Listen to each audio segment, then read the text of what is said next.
નમસ્કાર દર્શક મિત્રો, દિલોક સત્તા શોમાં આપનું સ્વાગત છે.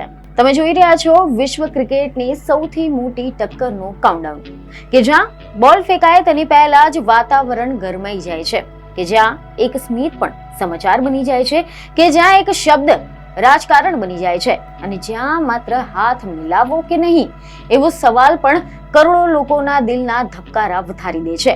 જી હા, અવાજમાં ગંભીરતા, શબ્દોમાં તીવ્રતા અને દિલમાં ધબકારા.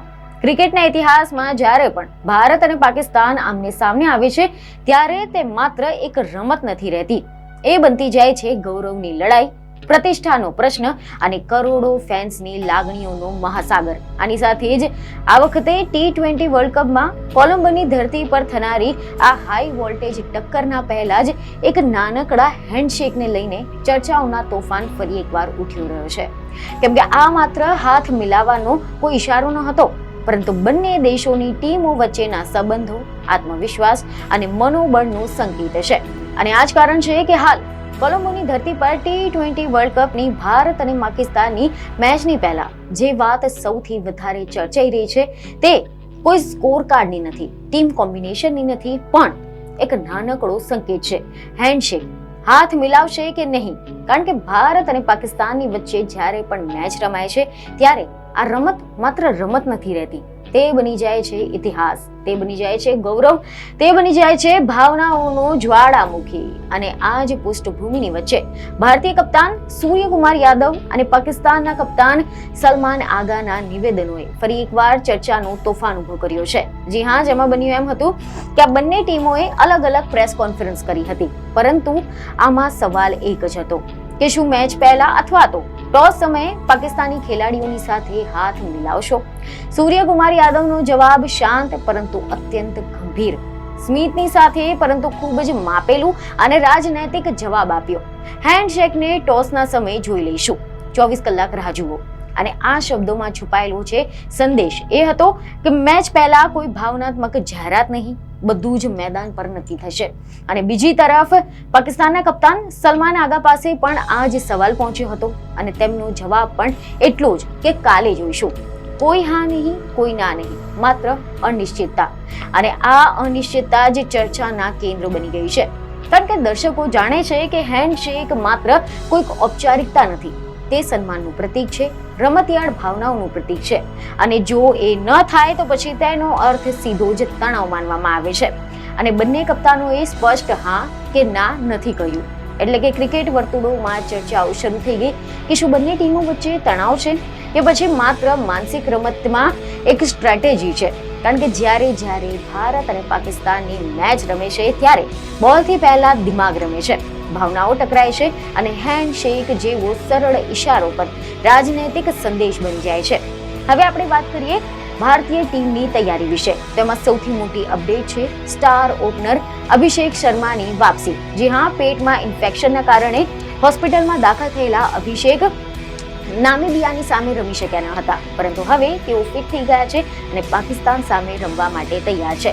આ અંગે ખુદ સૂર્યકુમાર યાદવે પ્રેસ કોન્ફરન્સમાં સ્પષ્ટ કહી દીધું કે તેઓ પાકિસ્તાનની સામે રમવા તૈયાર છે. આ સમાચાર પાકિસ્તાન માટે ચેતવણી સમાન છે, કારણ કે અભિષેકની આક્રમક જે બેટિંગ છે, તે પાવર પ્લેમાં જ નહીં, મેચની દિશા બદલી શકે છે. 360 ડિગ્રીના શોટ, નિર્ભય અભિગમ અને મોટી મેચમાં મોટી ઇનિંગ્સ રમવાની ક્ષમતા. આ સમાચારથી ભારતીય કેમ્પમાં પણ ઉત્સાહ છવાઈ ગયો છે, કારણ કે અભિષેકનું આક્રમક બેટિંગ એ પાકિસ્તાનના બોલરો માટે સૌથી મોટું જોખમ બની શકે છે. કારણ કે ભારતીય કેમ્પમાં આત્મવિશ્વાસ ઊંચો છે, પરંતુ બીજી તરફ પાકિસ્તાન પણ પાછળ નથી. તેમની સૌથી મોટી આશા છે સ્પિનર ઉસ્માન તારિક, કે જેમને કપ્તાન સલમાન આગાએ ખુલ્લેઆમ ટ્રમ્પ કાર્ડ ગણાવ્યા છે. જી હા, તેમણે પ્રેસ કોન્ફરન્સ દરમિયાન કહ્યું કે તારિકના બોલિંગ એ જે એક્શન છે, આના અંગે કેટલીક ચર્ચાઓ, પરંતુ ટીમને તેમના પર સંપૂર્ણ વિશ્વાસ છે. 2 વખત ક્લીન ચીટ મળી ચૂકી છે અને તેઓ મેચ વિનર છે, પરંતુ સોશિયલ મીડિયામાં તેમની એક્શન ચર્ચાનો વિષય બની ગયું છે, કારણ કે બોલ છોડતા પહેલા તેઓ અચાનક જ પોઝ લઈ લે છે, થોડીક ક્ષણો માટે રોકાઈ જાય છે અને પછી ધીમો બોલ નાખે છે, કારણ કે જેના કારણે બેટ્સમેનનું જે રિધમ છે તે તૂટી જાય છે. કેટલાક ફેન્સ કહે છે કે આ નિયમસર છે, તો કેટલાક કહે છે કે આ ભ્રમ ફેલાવવાની એક ટેકનિક છે. જો કે એવા પણ અહેવાલો સામે આવી રહ્યા છે કે આ મુદ્દે ભારતીય દિગ્ગજ રવિચંદ્રન અશ્વિને ખુલ્લેઆમ ચર્ચા કરી હતી, જેમાં તેમણે કહ્યું કે જો બેટ્સમેનને સ્વિચ હિટ કરવાની છૂટ છે તો પછી બોલરની પણ પોતાની રીતે બોલિંગ કરવાનો અધિકાર હોવો જોઈએ.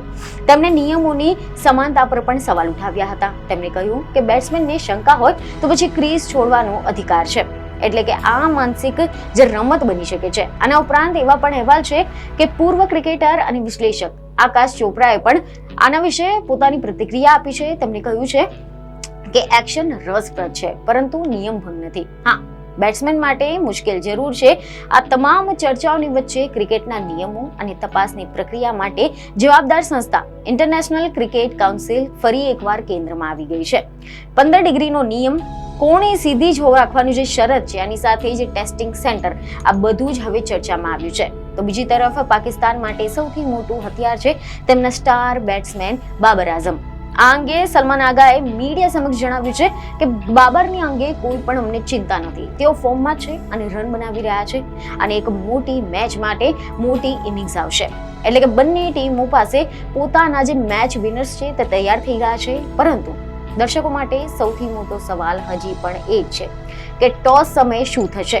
શું બંને કપ્તાન હાથ મિલાવશે, રમતિયાળ ભાવનાનો સંદેશ આપશે કે પછી માત્ર નજરો મળશે અને સીધું જ ટોસ થશે? કારણ કે આ એક જ ક્ષણ દુનિયાભરના હેડલાઇન્સ નક્કી કરશે. જો હાથ મળશે તો પછી સંદેશ જશે કે રમત રાજકારણથી મોટી છે, અને જો હાથ નહીં મળે તો પછી ચર્ચાઓ ગરમાશે કે શું સંબંધોમાં તણાવ વધ્યો છે.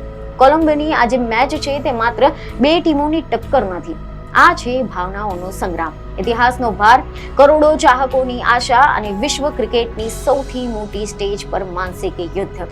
દરેક બોલ પર દિલ ધબકશે, દરેક રન પર ચીસો ગુંજશે અને દરેક ક્ષણ ઇતિહાસ લખાશે.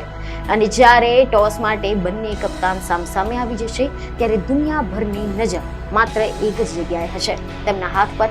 કારણ કે ભારત અને પાકિસ્તાનની જે ટક્કર છે તે માત્ર મેચ નથી, તે એક યુગની ઘટના છે.